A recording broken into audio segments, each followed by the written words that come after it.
Bienvenidas. Bienvenidas, comadres and friends.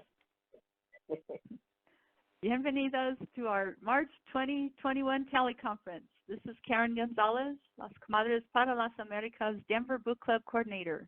We wish you and your familias health, safety, and love. We continue to pray for all affected by the pandemic. We encourage you to put laughter into your life. Prayer and laughter help us relieve stress. Podcasts are now being uploaded to our website. Feel free to download to listen to any of your favorite interviews. Mil gracias to Comadre Dora Abreu for doing this labor of love for us. Our March 2021 teleconference features Book of the Month author Isabella Maldonado and additional conversations with author Noé Álvarez. First, a bit of history about our book club. Our first book club gathering was in July 2004 in New York at Comadre Maria Ferrar's apartment. After a hiatus, it was restarted in March 2007. Comadre Johanna Costilla, at that time national organizer of the book club and former Comadres book member, said, "We are launching the book club to promote the work of Latino authors to every book lover, to bring our community to bookstores and to support our writers. Now more than ever, we need to support our Latino authors. We encourage you to join your local book club in your city or time zone. We have clubs in 12 cities that are meeting virtually. There is sure to be one that can fit your schedule. If your city doesn't have one, why not help us start one? For more information about our book club, visit our website at latinolit.com. We started these teleconferences, Reading with Las Comadres, in October of 2006. We are in our 14th year of sharing works by Latino authors with all of you. We created the Reading with Las Comadres teleconferences and book club in an effort to entice everyone to read more Latino authors, to learn about Latino roots and different perspectives on Latino cultures and heritage. Our book club and teleconferences are open to all, not just Latinos.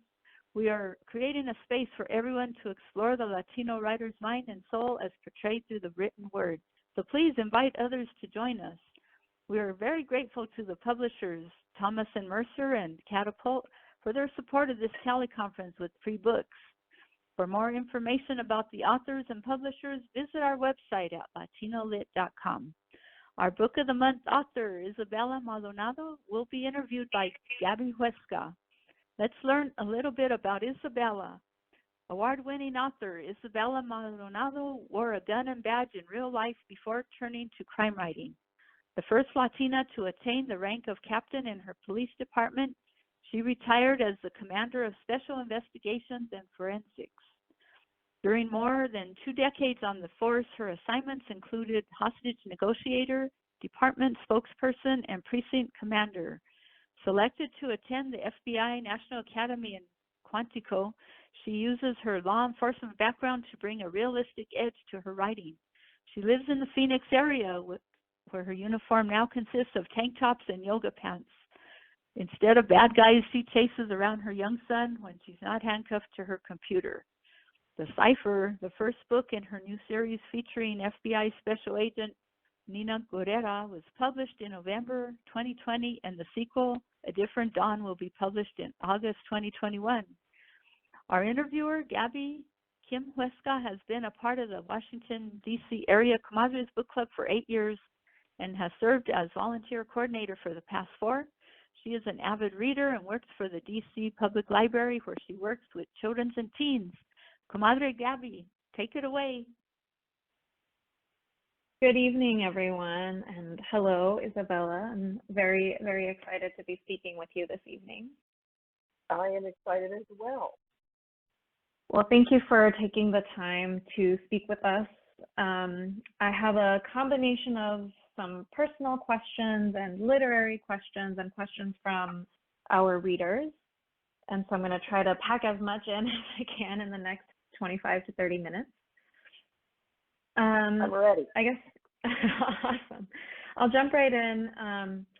Towards the beginning of the book, if folks have their books handy, they can scroll to page 29. I'm just going to read a little bit. There's a part when Nina is eating dinner with the executive assistant director, Shauna Jackson, and she describes Shauna as quote, Shauna's example of professionalism coupled with compassion had inspired her to seek a career in law enforcement as soon as she could. And this felt very vivid to me, and I was wondering, is perhaps this what attracted you also to a career in law enforcement, or what inspired you to start working in law enforcement? Actually, originally, I thought that I would be pursuing a career just in law as an attorney. That was my original thought. And then I worked in an attorney's office as an intern, and I greatly apologize to anyone out there that's an attorney, but I did not, I knew for sure I didn't want to be an attorney at that point. And so I kind of floundered for a while trying to figure out what it was I wanted to do. And I realized I still love the law. I just wanted to do maybe more an applied version of the law. So no one in my family had ever been in law enforcement. I didn't know anyone in law enforcement at all. It was kind of a decision I came to looking at options where I could do something that involved the law that wasn't being an attorney. That's so interesting, and I feel very similarly. I used to work in public policy, and I wanted to work in something that was more related to direct service, and nobody in my family works in libraries, and that's, a bit random. So you did serve, live and work in the DC metro region, and I'm very excited to hear all these familiar places throughout the book. You lived here for over 22 years, it sounds like, and now you live in the Phoenix area. And I was wondering, do you miss the area at all? Do you miss working in law enforcement in DC, Virginia area? And what are kind of the biggest differences that you've seen among the regions? Well, it's kind of funny. I grew up and spent most of my life in the DC area, and then when I retired, I came out to Phoenix. But it's kind of funny, when I first came out here, people who are from the Phoenix area, it's like you're just surrounded by the desert and everything is brown, and you don't appreciate the greenery until you leave it, and then you come back and you just get off the plane from Phoenix into DC, and you're looking around, you're like, oh my gosh, the trees, they're so huge, they're so green, look at this grass. It's just, it's really the climate. I mean, this is the desert that I'm in now, and it's so lush and green back east comparatively. That is what I don't miss about being back east. I don't miss the ice storms and the hurricanes and the shoveling of the snow in the winter. We don't have any of those things in Phoenix. So that's definitely a benefit. The weather is mostly what I notice as far as the difference goes. And I'm going to dip in a little bit to the literary questions here. Throughout the book, I was surprised that the Cipher, the killer and criminal, committed murders and crimes all over the U.S. Is that a decision that you came to sort of in the beginning of the writing process, or did you discover that as you started writing? I'm wondering what led you to make that decision. Even from the very beginning, I wanted him to be someone who was sort of all over, who would commit crimes all over. I don't want to give any spoilers away or anything like that, so I can't really go into all of the decision making that went into it. But I definitely wanted to involve a bunch of different cities and places that I personally had been to, and I felt like I could talk about. And some of them are from my favorite cities. And but yeah, I chose places that I really wanted to engage with, and I just felt like the reader would enjoy taking something of a journey. And I write two series. One series I write is about a Phoenix police detective. And then this series is the FBI series. And one of the fun things about the FBI is you can take them anywhere. Local police do also travel as well, sometimes even internationally. But with the FBI, it's easier to get them to go all over the place. And that is also something that came into play in the sequel to the Cipher, which is going to be coming out in August. So it's very exciting, and it's very soon. And let me back up a little bit. What sparked the Cipher? Did you start with an idea around Nina Guerrera, perhaps, or was it a certain crime? And addition to that question, did you know when you began writing that you wanted to create a series, or did you want to create one work, or how did that come about? Well, first, I knew that I wanted to create a series. I wanted a character that I felt had enough depth that she could go on, and that was one thing. And another thing is I wanted my lead to be Latina. That was very important to me. And in both of the series I write, the protagonist, the lead character is Latina, which I think is it's just, there needs to be more of that out there as far as I'm concerned. But and then in each series, in each case, both of them, I built the character around. I built the books around the character, and so it was most important to me to come up with a very compelling character. And I'm really not giving anything away because it's right there in chapter 1 of the book. You meet her when she's younger, and she's changing her name legally from Nina Esperanza to Nina Guerrera. And there's a very specific reason that she does that. And, you kind of learn about it. And that it gives you a flavor of who she is. And so when I knew who she was, I knew the kind of story I wanted to tell about her.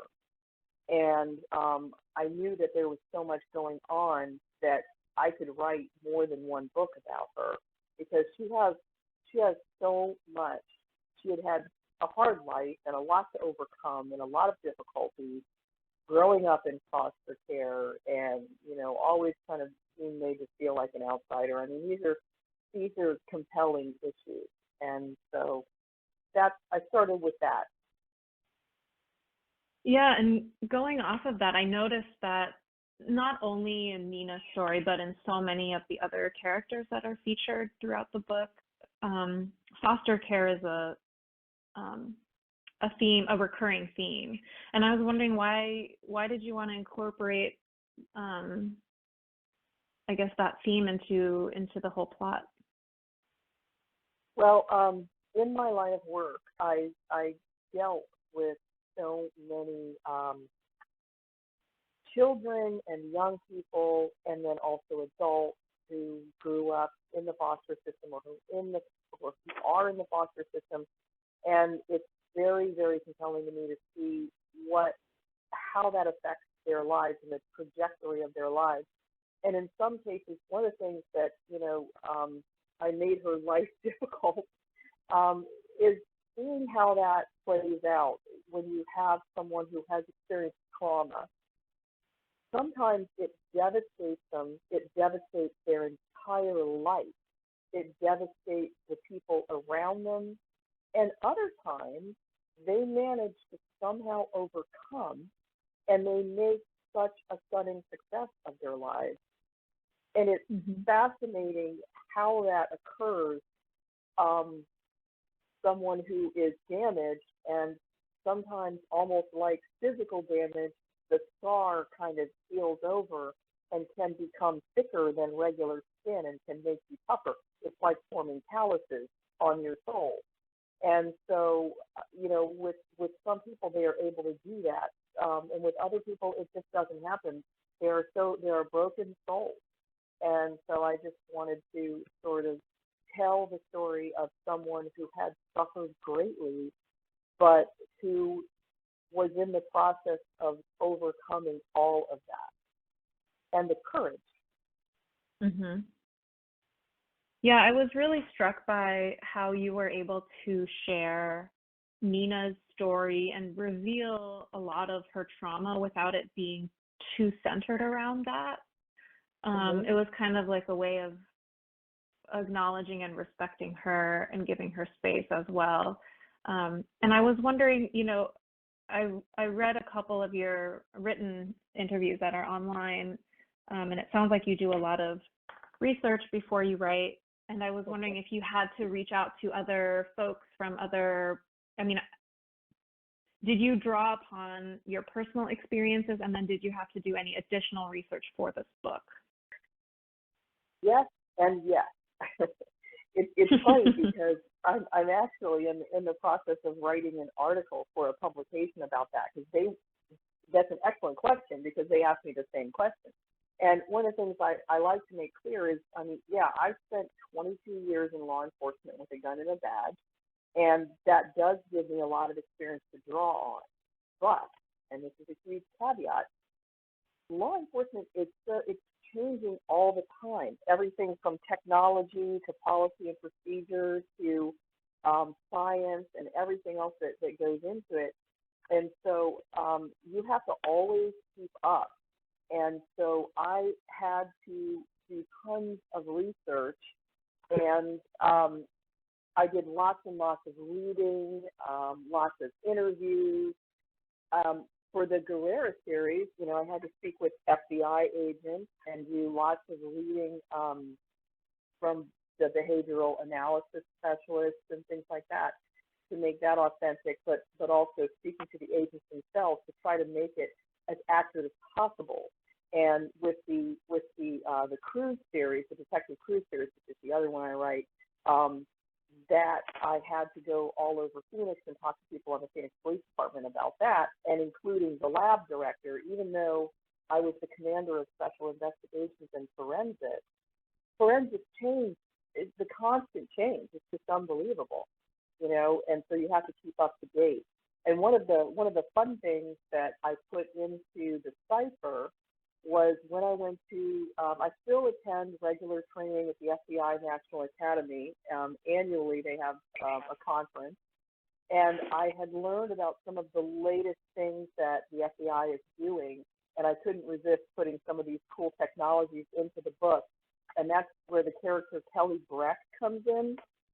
I learned some really neat stuff that they're doing with forensic, video forensics and things like that. I just really enjoyed putting that in there, and I thought, you know, I bet people would find this interesting, and so that's some cutting edge stuff.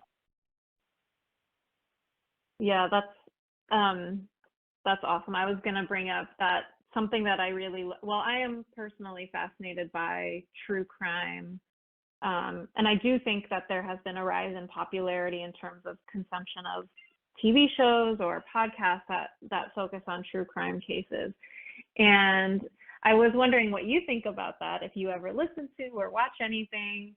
But when I was, you know, reading through the Cipher, it made me think of a couple shows like Mind Hunters, which really deeply dives into the psyche of serial killers. And I also really was fascinated that you incorporated some genealogy and technology around that, which, you know, in recent years has actually led to finding the Golden State Killer, which is also mentioned briefly in the Cipher. So I was wondering if you personally, or is it too close to home? What do you think about the rise in true crime popularity? It's funny. I'm not sure why it is so fascinating, but it definitely is, and people do find it to be really interesting. What's funny is that a lot of people have asked me why I don't write true crime.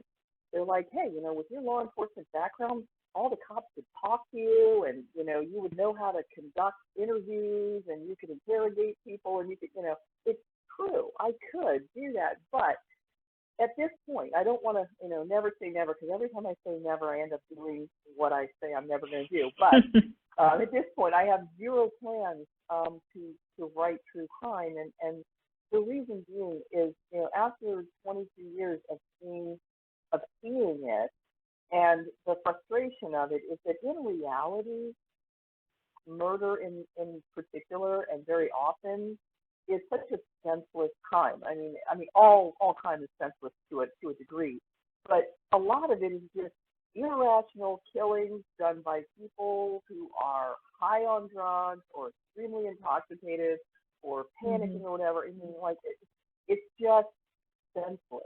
There's not any, you know, meaning to it at all. A lot of killings are that way in reality, and the ones that are, you know, sort of mysteries oftentimes those end up remaining mysteries, and you never find out what happened. And, even if you finally arrest someone, they never admit to it, and they never explain why they did it. And it's just so frustrating. So, to me, after dealing with all that, I decided that I preferred crime fiction because then I could sort of play God, and I could write it and have it turn out. And this is the way that I explain it. I write the crime so that it turns out the way that it should, not the way it does. Right. I want to turn our attention a little bit to the Cipher, the criminal. And, I was really surprised that you revealed him or his voice towards the beginning, fairly early on in the book. And I was wondering, what made you choose to include his perspective or narration? And did you have to do anything differently when you were writing his sections versus, from Nina's voice? I didn't really do anything physically differently. I was able to, I can shift gears pretty well, but that's another reason why I wanted to write from his point of view at various intervals.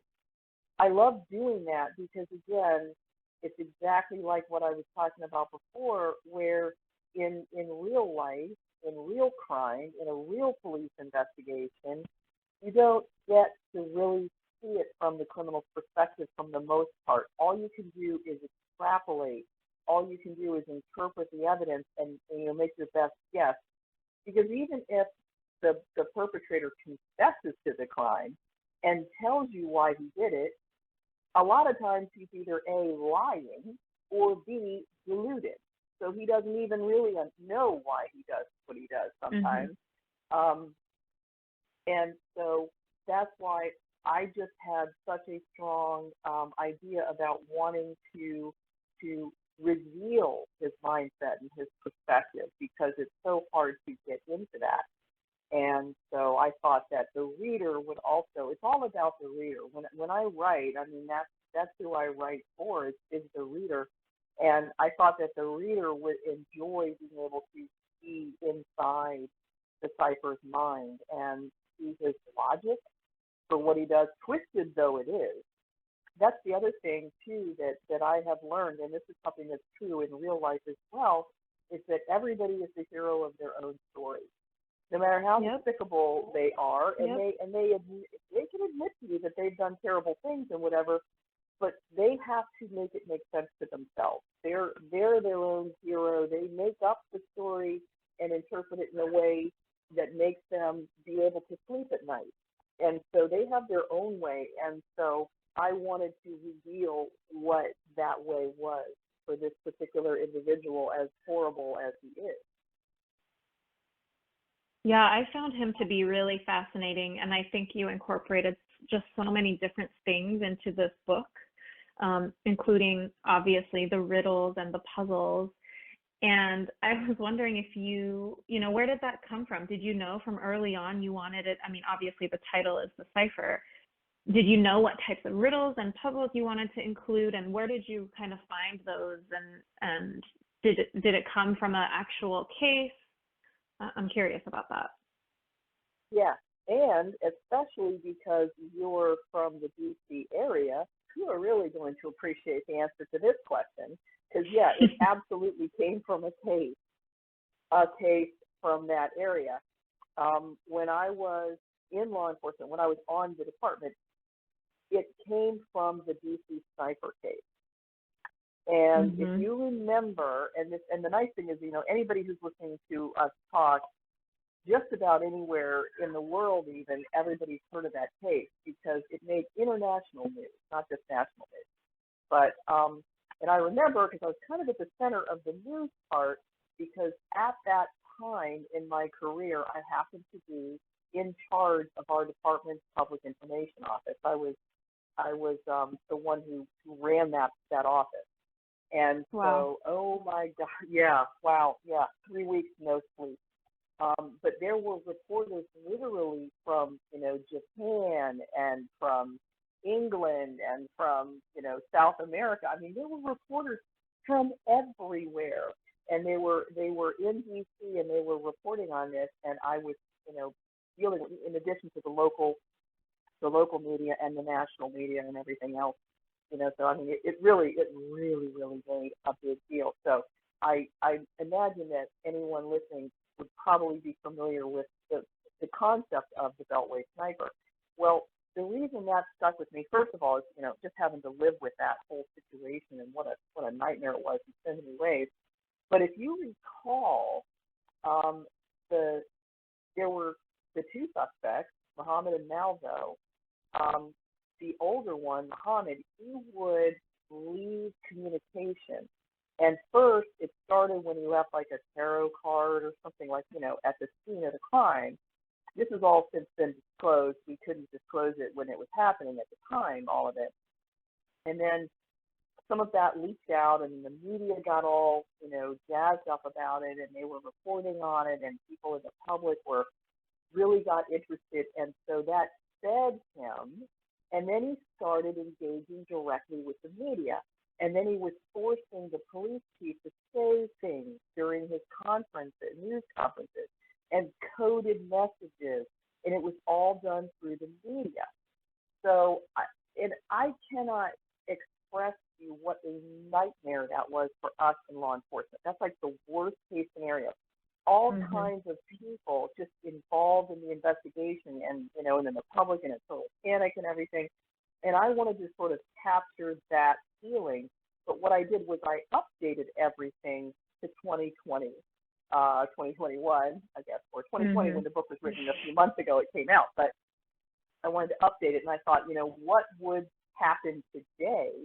Well, it would be social media. And so in the book, it kind of starts with traditional media, but then it very quickly goes viral, and everything goes, and even in the very beginning of the book, there's the whole social media thing that happens, it's toward the very beginning that sets the chain of events in motion. It's social media sets the chain of events in motion, and then after that, it continues throughout the whole book, and it just snowballs and snowballs. And I thought, this is a way, having lived through something like that, and then be like, okay, how do we just, take it to the next level and make it current? And yeah, that was it. That's been like every law enforcement officer's worst nightmare is what happened in the Cipher. Yeah. Well, it made for a really, really exciting and compelling story. And I know that we're running short on time. And I do have a whole bunch of more questions, but I'm going to narrow it down to just one last one. Okay. So I am not super familiar with the writing or editing, publishing process, but I know that you spent some time attending workshops and sort of studying the craft of writing before you began to write your stories in earnest.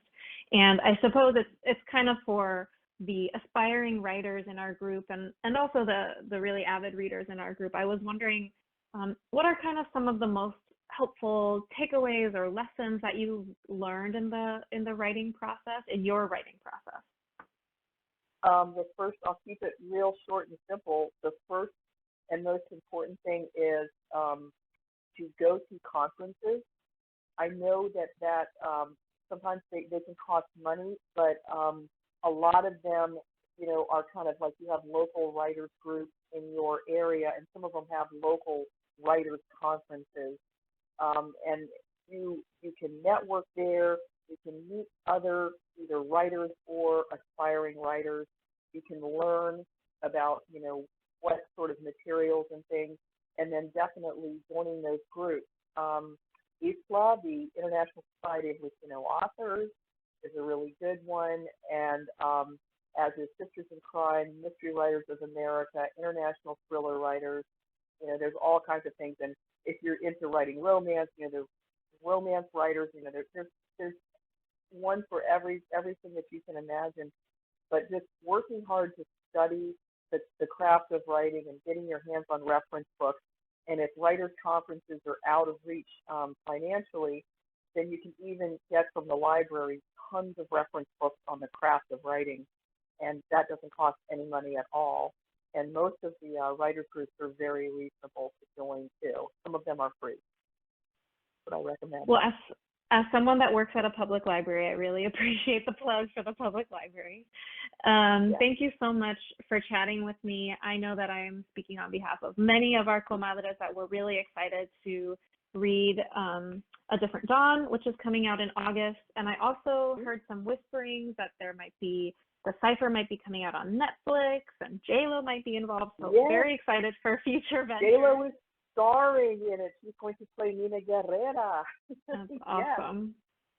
Well, thank you so much for speaking with us. And we're very excited for future ventures. Thank you. Thank you very much. I appreciate it. Okay, our additional conversations with author is Noé Álvarez. Noé Álvarez was born to Mexican immigrant parents and raised working class in Yakima, Washington. He holds degrees in philosophy and creative writing from Whitman College and Emerson College, respectively. He studied conflict analysis, peacemaking, and conflict resolution at American University and in Northern Ireland, received a fellowship at Princeton University's Woodrow Wilson School, and researched U.S. drug policy, military aid, and human rights issues in Colombia's Putumayo jungles. He lives in Boston, where until recently he worked as a security officer at one of the nation's oldest libraries, the Boston Athenaeum. Our interviewer, Comadre Teresa Tobin, has been a proud member of the Las Comadres and Friends National Latino Book Club since 2008. She loves to read, and as the new membership liaison coordinator, enjoys promoting the book club's mission to connect readers everywhere through Latinx culture and literature. Tess Tobin worked as a Personnel Administrative Services librarian at New York City College of Technology, the City University of New York, retiring in 2017. Tess has dedicated much of her professional career to Reforma, the National Association to promote library and information services to Latinos and the Spanish-speaking, serving as its president from 2017 to 2018. Comadre Tess, take it away.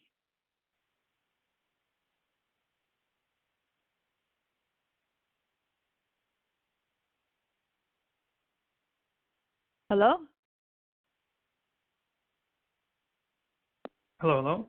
One moment. Yeah, Tess, are you there?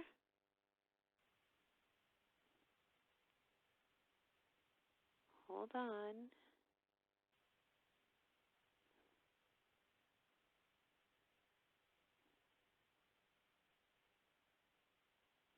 Can you hear me now? Yes, Tess, we can hear you. Okay. Hi, Noé. Good evening. How are you?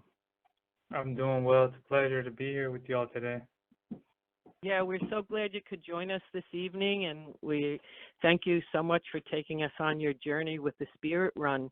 I, too, have a lot of questions from our fellow readers, so the first one I'd like to ask you is, how did you come about writing your memoir? Oof. It was a long process. I think it was more about questioning myself of whether I was the right person to tell the story of my parents, my own story, figuring out what it was.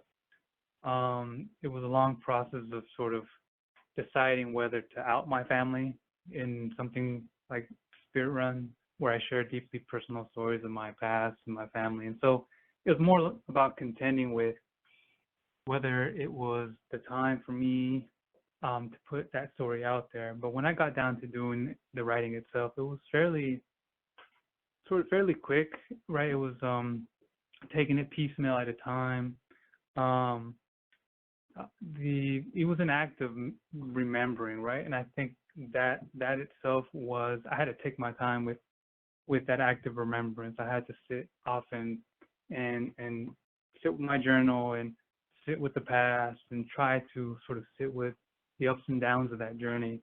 And so I, took some moments to sort of reflect on the process before I really sat down and before I came into this whole thing of Spirit Run. So yeah, it was kind of all over the place. It was really messy, but I was trying to be kind with myself before. Yeah. Well, that's good. I'm so glad you were able to write it. How did you hear about the Peace and Dignity Journey? It was sort of randomly. I was a freshman in college.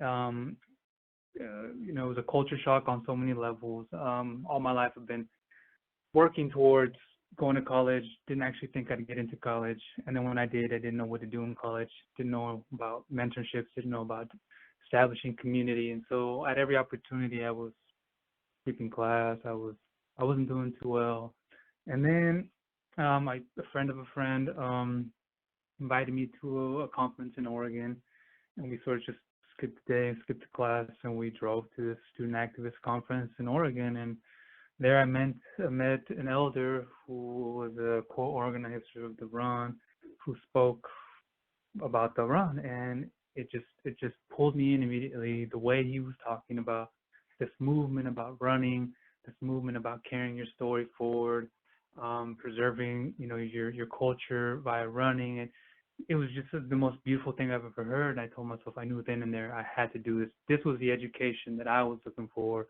Books wasn't for me at the time. I wasn't accustomed to books. I didn't grow up with books. For me, I was accustomed to learning from the land, working in the orchard with my father and my mother, and so to know that I could go out there and join this movement from Alaska to Panama, and from Argentina to Panama, to sort of learn how to be human again. I said, this is where I need to be, and so yeah, I decided then and there that that's what I was going to do, despite disappointing and bringing shame to my family, that I was going to drop out of college and not look back. so it was scary on so many levels, but yeah, it came to me at the right time when I was basically experiencing a sort of emotional meltdown in college, feeling the pressure that I was the only one that I could save my family financially by going to college, and then here I was in college and failing at that. So I felt I had no options. I couldn't go home. A failure. I couldn't. Yeah. So yeah. Yeah, I think that is an experience of a lot of first generation students. College must be so overwhelming, and obviously, you have that experience. But it sounds like the run had a way of renewing people to their land and stuff. But I felt that there was a lot of bullying among the fellow runners, and I would have thought that the run would have had a more of a spiritual feel to it. So, what are your thoughts now after the experience? I mean, apart from the physicality, it was just the personalities. You were dealing with a lot of personalities. Well, yeah. What if you think about it? I tell people running was the easy part, and just like life, it's the people you're with. It's learning how to work with yourself, learning how to work with your community, learning to put the work in every day, because every day the run was about something different. Every day you were challenged on so many different levels, and I didn't want to shy away from that. I wanted to be real. I wanted to tell a story that did show the fractures in this run, that did show the complications, that did show the problems facing our communities, because that's my life. I feel like human nature is complicated and messy. Our relationships are difficult, and we have to work at them. And so I didn't want to shy away. And so that was part of the process that I sat long, and thought hard about whether I wanted to include that in the story. But I wanted to put out there something authentic, so that when people read it, they didn't feel like there was this perfect way to be in the world. We were all people from different backgrounds with different traumas, and we decided and agreed that the way we were going to come together, the way we were going to have a conversation, was through the medium of running. Running was a thing that was going to bring us together and launch us together. And living and eating and sleeping with the same people for 6 months is challenging on so many levels. And so I also wanted to highlight issues within our communities and the work that still needs to be done, but to show that the work that we were doing was running, and that that the journey was just merely going on. And I guess that's the point that I wanted to drive in Spirit, is taking it a day at a time, one step at a time, and that it's a process, and an ongoing process that's never over, which is why the run happens every 4 years. It's a reminder that we have to keep putting in this work, especially in our communities. We need to get together. We need to stop fracturing ourselves and come to the table and figure out how we can heal together. Right. I read that you shared your writing with those that you wrote about in the book before publication. Just wondering if you had any resistance from them for what you were going to write about them in the book? Well, yeah. So the way the book is structured is how I feel I ought to be with my life. I need to weave. I couldn't tell this story without them, and I wasn't willing to tell the story without them. Right? It was we were weaved in this journey together. Each of us, if you approach each of the runners, and I look forward to it, that they would write a different book. I imagine the run was something different to each runner. For me, I have high expectations of myself, and I had this weight of honoring people's story the right way, the best way that I could, the most honest way that I could, right? And so that included my mom's story, my dad's story, my story, and then still recognizing that despite my intentions, despite the love, despite all the power that I put into the words and honoring the people's story, that there are always going to be limitations. I'm never going to fully understand the perspective. And so I wanted to complicate the narrative to show that there's still more to learn, to be known about these people. And I did reach out before, during, kept my journal, and I reached out to the runners that I wrote about, and I wanted to tell, and I told them, this is what I want to do. This is what I intend to do. But it's with the best intention. I wanted to sort of show, also the problems I want, and sought their permission, and they gave it to me. And so, but it's only a conversation starter. And Right. and I just wanted to create sort of a platform for their communities, so that pre-COVID, I was inviting people to come run on me and my book tours, and I was going to take this book in this community, and go back to these communities, go back to these runners again, and sort of create an opportunity to amplify some of the things that are going on in their communities. But yeah, it was a lot of work. It wasn't just writing it, right? It was how you carry Right, the talking spirit and of everything. people. Yeah, and how you want to, how are you going to sleep at night knowing that you put a story out there that wasn't, the best that you could put out there. So yeah. Good. Did you ever want to include some of the characters you met in the reservations and the different homes that you stayed, or was it a conscious decision just to really highlight the runners? Because I'm sure you met some interesting people also. Oh yeah. This book would have been 900 pages. And the story keeps telling itself, right? It was like, for the longest time before I wrote this book, it was sort of like kind of the longest kept secret that I had. And I would tell people, oh, I did this run, and I tell them little bits of this and that. But it was like, it's always a conversation. It's always something new. And then when I run in a new place, or something hits me, a smell, and then I think of a story, and then I go, oh, I should have put that in the book. And it's always, it's alive, And so, but yeah, I also, made decisions. I made decisions to say, look, I only know so much. I only observe so much.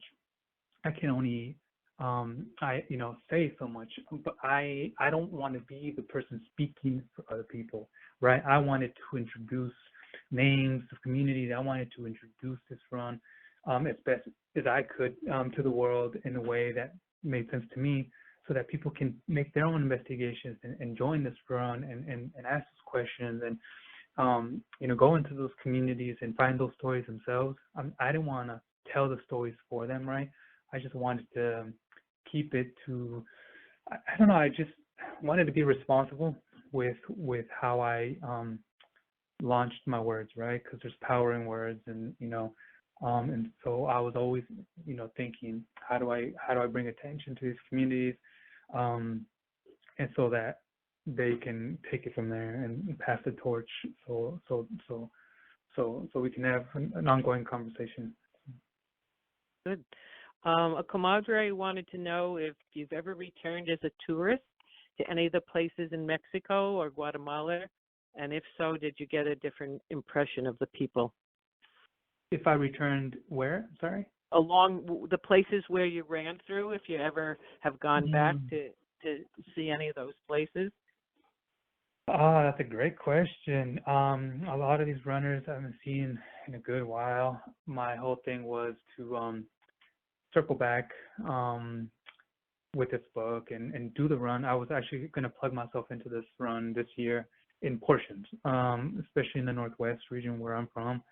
I did participate. Funny thing, I was maybe 4 years, three or 2 years, I don't know, after this run, when I was in DC, a similar thing happened. I was in finals week doing some, I was just stressed out, and I said I need to take a break, and I left, and I ended up joining. There's this rally at the Malcolm X Park, and it was immigrant rights rally, and I show up, and I'm here thinking, okay, I don't want to think about school, and then all of a sudden on stage, a bunch of runners come up on stage, and they're carrying staffs, and I'm thinking, wow, okay, what's going on here? I didn't recognize any of them except one, and it was one of the runners that I had met before, that I had run when I was 19 years old. And after they got off stage, I went up to them and said, what are you all doing? What's going on? It's so good to see you.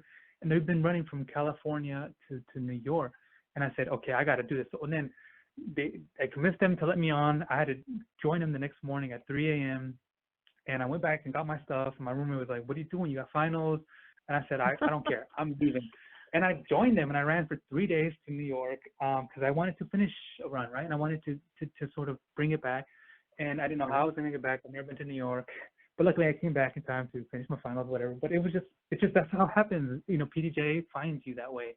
I'm driving sometimes on the highway, and you see feathered staff runners, and I stop my car in Utah. I was stopping my car in Utah, and I joined these runners. And so it's like we are everywhere, and it's growing. The runners are in Jamaica now. So it just always finds you, the peace and dignity journeys. And so, yeah, in different ways, I've plugged myself into some of these communities, and it's just even more powerful every single time. Yeah, it definitely seems like a community, a community you'll have for life. Good. Mm-hmm. Another question I have, we know that you're telling the story that, college was very overwhelming and you didn't want to be there at that point in your life. I think you needed some supports. But the question is, were you able to use your scholarship when you came back to go to school? Did Whitman give you back your scholarship, or that's a question that no, that's a good question. Like, because I did go back, right? And I wasn't planning to. I said, this is it. And the reason I went back is because I finally had the foundation of support. I had the spiritual foundation. I had a way of conquering my obstacles. That was the peace and dignity journeys. I had a people who backed me. I had a power. I had a fire now that told me that I could do anything I wanted to do, right? So yeah, I did come back, and I was welcomed back, and it was amazing. And I then just didn't look back and pursued more education.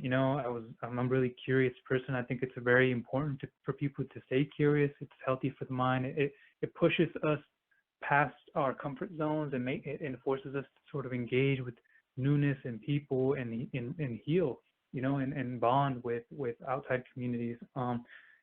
Like peace and dignity journeys, right? We were in a new land every single day, and it was scary every time, but it was worth it. And you were running to pursue those ceremonies. You were running to pursue that next story that the elder shared with you around a fire. We were running literally for the next story, because that story was healing, and that story we carry with us, and in our toughest moments. And so yeah, I went back to college knowing that I had a foundation to keep me strong, and I sort of informed my life, and it continues to do so. I'm always getting into spaces that are initially uncomfortable, but I'm looking for that story, as that connection, that spiritual connection with someone who can teach me something about life.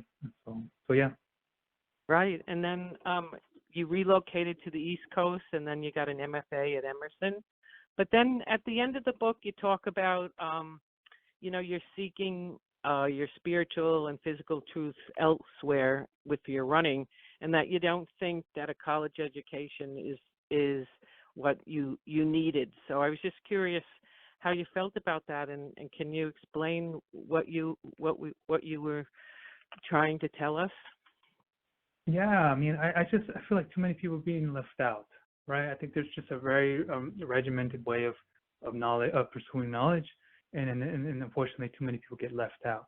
And I think that should be challenged. I think I did college because I'm curious. I did college to basically say the same thing that I said before college, right? Like that, my heart is on the line. My heart is out there in working class environments. My heart is out there in things that are alternative, because I didn't have an alternative. It was always just college or the fields. Those were two of my options, and that should never be the only options for someone, right? I think if you're an alternative person, if you feel like mainstream is not welcoming you, is not rewarding you, if you don't have that privilege, we have to create spaces for ourselves, and we need to encourage that. And so for me, I did want to put that out there because there's too many kids, too many youth who are being left out, and then and forgotten. And so I just wanted to bring power to these communities because I think there's a lot of power there, and I think there's a lot of magic, to still be discovered. And so, yeah, no, I think I still feel that way to a large degree. You know, I personally feel still safer outside of those realms. I support people who do it. Obviously, I'm always encouraging people to challenge themselves the way they feel they need to challenge themselves to follow their heart. And if their heart is pulling them in some weird direction, some spiritual direction, some nature direction, I say do it. I say if it's gonna inform your spirit and it's gonna teach you something about yourself and your communities, I just say as long as you bring that knowledge back, as long as you're doing it in the spirit of carrying your community forward, I think you're in a good place. You know what I mean? It's okay to go get lost and find yourself, out there. But it would be so much more powerful if we had a community to support them for when they came back, right? For me, I didn't feel like I could come back, right? I felt like I had to come back an achiever. I had to come back. I was scared to fail, and we should tell our youth that it's okay to fail and that we're here for them until they find themselves, right? And so it's a new space. Haven't yet found the words, right, to sort of put out there, but I think it's a realm that I think needs more attention to, because especially in today's day, too many people being left out. Good. Your bio said that you recently worked as a security officer at the Boston Athenaeum. What are you doing now? Are you writing? Yeah. So I put that out there as a way to sort of honor that reality, sort of to show that the journey still continues, and that I don't have kind of like the shame that I was sort of brought up to sort of feel around certain working class spaces. And so I wanted people to know that, like, just because you're a writer, things aren't better, things aren't perfect, things aren't whatever. I'm always trying to complicate my narrative. I'm always trying to challenge people to complicate their narrative, that there's things can go either way in either direction. And so I continue to do stuff like that. I find the greatest nuggets of knowledge in those spaces. And yeah, I'm privileged enough to be working on another project, but I can't because I grew up working class, and because I grew up working with my hands, I get stir crazy when I'm not out there. And so I can't work in the abstract as much as I majored in philosophy. I can't work in the abstract. I used to work at the coffee shops or in the corner of my house. I need to connect with people. I need to. And so I'm always out there with my people in these working class atmospheres, part-time, full-time, whatever, just so that I can connect with people, so I can genuinely learn about their experiences. Because it does inform your writing, but more so informs your spirit. Right. And we can't forget our people, and you got to put in the work. Like my dad and my mom, they work many, many hours, and I sometimes get, guilt trip myself for not being able to write more than 4 hours a day. I said, if they're working 10 hours a day, like, how can I not write? But I got to be a little kinder to myself. But yeah, it's still an ongoing conversation with me. Those two worlds. Do you feel like you belong now in a way, or are you? I know you're still searching, but do you feel like you belong to any community now, or more so than? I know you belong to the running side, Mm-hmm. but just as you say, working in the working class and all. Mm-hmm. Yeah, that's a good question, and I think I do. I think I'm more confident in my own skin, right? I think there's still this urge to want to belong in wherever I am, right? And so wanting to connect with people in every space, right?